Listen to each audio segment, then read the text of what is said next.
बच्चों, आज हम लोग वाक्य के विषय में पढ़ेंगे, जिसमें वाक्य किसे कहते हैं, वाक्य के अंग कौन कौन से होते हैं और वाक्य के भेदों के विषय में समझने का प्रयास करेंगे। बच्चों, विद्यालय या घर में जब हमें कुछ कहना होता है तो हम एक से अधिक शब्दों को जोड़कर एक साथ बोलते हैं।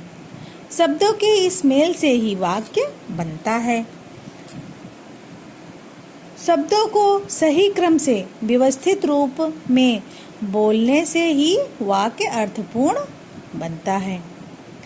तो हम लोग सरल अर्थों में कह सकते हैं कि शब्दों का सार्थक और व्यवस्थित मेल ही वाक्य कहलाता है। वाक्य के अंग, वाक्य के दो अंग या भाग होते हैं। नंबर 1 उद्देश्य, नंबर 2 विधेय। तो अब हम लोग उद्देश्य और विधेय के विषय में समझते हैं। उद्देश्य, वाक्य में जिसके विषय में कुछ बात की जाए उसे उद्देश्य कहते हैं। जैसे बिमला बाजार जाती है, दिनेश खाना खा रहा है, अध्यापक व्याकरण पढ़ा रहे हैं। तो ये वाक्य हैं। तो इसमें बिमला, दिनेश, अध्यापक के विषय में कुछ ना कुछ बात की जा रही है, तो ये हमारे उद्देश्य हो गए। इसके बाद आते हैं विधेय पर। तो विधेय, कर्ता के विषय में जो कहा जाए वो विधेय कहलाता है। या हम कह सकते हैं कि वाक्य में उद्देश्य के विषय में जो कुछ कहा जाए उसे विधेय कहते हैं। जैसे बिमला, दिनेश, अध्यापक के विषय में कुछ कहा जा रहा है, वही विधेय हो गया। जैसे बिमला बाजार जाती है, तो यहाँ पर बिमला के विषय में बाजार जाती है कहा जा रहा। दूसरे नंबर पे दिनेश खाना खा रहा है, तो यहाँ पर दिनेश के विषय में क्या कहा जा रहा है कि वह खाना खा रहा है। और अध्यापक व्याकरण पढ़ा रहे हैं, यहाँ अध्यापक के विषय में व्याकरण पढ़ा रहे हैं कहा गया है, इसलिए यह वाक्य विधेय कहलाते हैं। बच्चों, आप सभी को उद्देश्य और विधेय अच्छे से समझ आ गया होगा। अब हम सभी वाक्य के प्रकार को पढ़ेंगे। बच्चों, वाक्यों का वर्गीकरण 2 आधार पर किया जा सकता है। नंबर 1 अर्थ के आधार पर और नंबर 2 रचना के आधार पर। तो सबसे पहले हम अर्थ के आधार पर वाक्यों को समझने का प्रयास करते हैं। तो वाक्यों को अर्थ के आधार पर वाक्यों को 8 भागों में बांटा जाता है। नंबर 1 विधानवाचक वाक्य, नंबर 2 निषेधवाचक वाक्य, नंबर 3 प्रश्नवाचक वाक्य, नंबर 4 आज्ञावाचक वाक्य और नंबर 5 इच्छावाचक वाक्य, नंबर 6 संदेहवाचक वाक्य, नंबर 7 संकेतवाचक वाक्य और नंबर 8 विस्मयादि बोधक वाक्य। तो ये हमारे वाक्य के अर्थ के आधार पर 8 भेद माने जाते हैं। तो जिसमें सबसे पहले हम लोग विधानवाचक वाक्य के विषय में समझने का प्रयास करेंगे। जिन वाक्यों से किसी व्यक्ति, वस्तु के होने का सकारात्मक संदेश मिलता है उसे विधानवाचक वाक्य कहते हैं। जिस वाक्य के द्वारा किसी काम के करने या होने का बोध हो उसे विधानवाचक वाक्य कहा जाता है। अब जैसे सुरेखा पत्र लिख रही है और पृथ्वी गोल है, तो सुरेखा पत्र लिख रही है में काम का होना पाया जा रहा है और पृथ्वी गोल है इसमें बात का होना पाया जा रहा है। इसलिए काम करने का और होने का बोध हो रहा, मतलब पृथ्वी गोल है ऐसा बोध हो रहा है और सुरेखा पत्र लिख रही है ऐसा बोध हो रहा है, इसलिए यह विधानवाचक वाक्य। इसके बाद नंबर 2 पे निषेधवाचक वाक्य।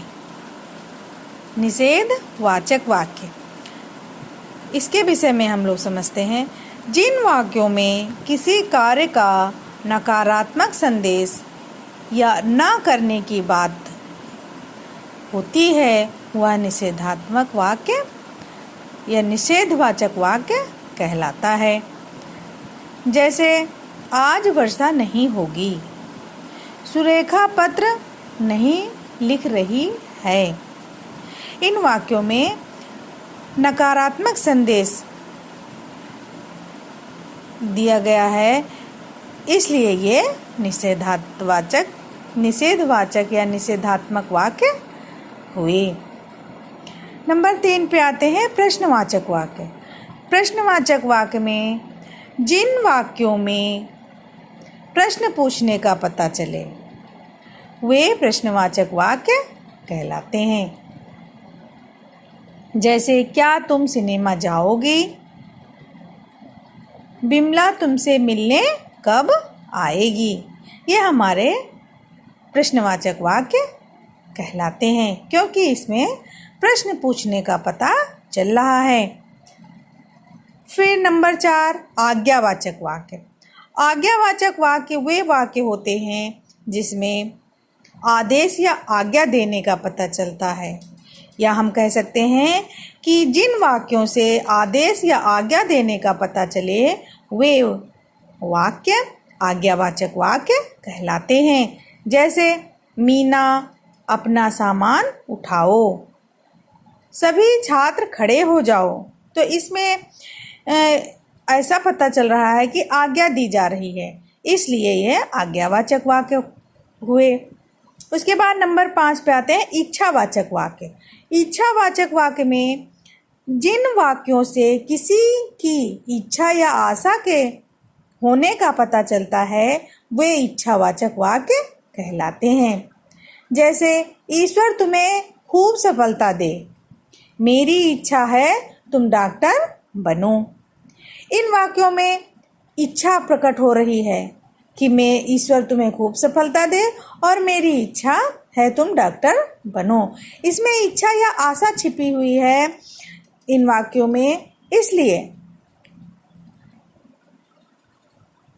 यह इच्छावाचक वाक्य होता है। फिर नंबर 6 पे आते हैं संदेहवाचक वाक्य।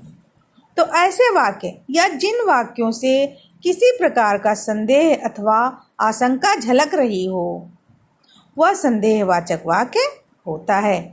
जैसे कहीं भारत मैच हार न जाए। दूसरा, शायद आनंद अपना वादा पूरा ना कर सके। तो इन वाक्यों में संदेह है कि शायद लगा हुआ है कि शायद आनंद अपना वादा पूरा ना कर सके। तो और कहीं भारत मैच हार ना जाए। इन वाक्यों में आशंका या संदेह छिपा हुआ है, इसलिए यह वाक्य संदेहवाचक वाक्य हुए। उसके बाद नंबर 7 पे आते हैं संकेतवाचक वाक्य। संकेतवाचक वाक्य जिन वाक्यों में किसी कार्य के होने की शर्त छिपी रहती है या एक क्रिया का होना दूसरी क्रिया पर निर्भर करता है वह संकेतवाचक वाक्य कहलाता है। जैसे यदि समय पर वर्षा होगी तो फसल भी अच्छी होगी।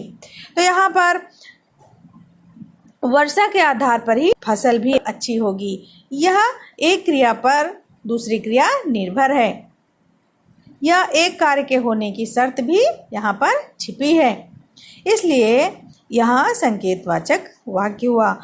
दूसरा देखते हैं, जब दिनेश आएगा तब हम सब देहरादून चलेंगे। यह भी हमारा संकेतवाचक वाक्य हुआ क्योंकि इसमें भी क्रिया एक दूसरे पर निर्भर, पहली क्रिया दूसरी क्रिया पर निर्भर है। फिर नंबर 8 पे आते हैं विस्मयादिबोधक वाक्य। विस्मयादिबोधक वाक्य जिन वाक्यों में से मन के भावों का पता चलता है, जैसे आश्चर्य, सुखी, दुख आदि, वे विस्मयादिबोधक वाक्य कहलाते हैं। वाह, तुमने तो पदक जीत लिया, अरे पिताजी आ गए। इसमें हर्ष और विस्मय छिपा हुआ है, इसलिए यह विस्मयादिबोधक वाक्य हुए। फिर इसके बाद हम वाक्यों को नंबर 2 रचना के आधार पर भी बांटते हैं। तो रचना के आधार पर वाक्य को 3 भागों में बांटा जाता है। यह रचना के आधार पर वाक्य 3 प्रकार के होते हैं। नंबर 1 सरल वाक्य, नंबर 2 संयुक्त वाक्य, नंबर 3 मिश्रित वाक्य। तो सबसे पहले हम लोग सरल वाक्य को समझेंगे। तो सरल वाक्य जिन वाक्य में एक उद्देश्य व एक विधेय होता है, उन वाक्यों को अलग अलग नहीं किया जा सकता है, वे सरल वाक्य कहलाते हैं। जैसे करमी जापान चला गया और सीता खाना खा रही है। तो ये इसमें उद्देश्य और विधेय दोनों हैं और इनको अलग करने पर कोई वाक्य नहीं बनेगा, इसलिए यह सरल वाक्य हुआ। इसके बाद नंबर 2 पे आते हैं। नंबर 2 संयुक्त वाक्य। तो संयुक्त वाक्य वे वाक्य जो 2 स्वतंत्र वाक्यों में हों और समुच्चय बोधक से जुड़े हों, वे संयुक्त वाक्य कहलाते हैं। जैसे बारिश आई और सड़कों पर पानी भर गया। नंबर 2 गर्मी आई और बिजली जाने लगी। तो ये दोनों वाक्य स्वतंत्र हैं और गर्मी आई और बिजली जाने लगी। तो ये गर्मी आई और बिजली ये दोनों अपने अपने जगह स्वतंत्र हैं और समुच्चय बोधक शब्द से जुड़े हुए हैं, इसलिए यह संयुक्त वाक्य हुआ। उसके बाद नंबर 3 पे आते हैं मिश्रित वाक्य। तो मिश्रित वाक्य वे वाक्य जो 2 वाक्य एक साथ आए। कहने का अर्थ है जब 2 वाक्य एक साथ आए किंतु एक दूसरे पर आश्रित हों, यानी उन्हें अलग करने पर वाक्य अधूरा लगे, तो वे मिश्रित वाक्य होते हैं। मिश्रित वाक्य में एक प्रधान वाक्य और दूसरा उपवाक्य होता है। जैसे जब तुम आओगे तभी बाजार चलेंगे। दूसरा उदाहरण देखते हैं, जब हरी सब्जियां खाओगे तब खून बढ़ेगा।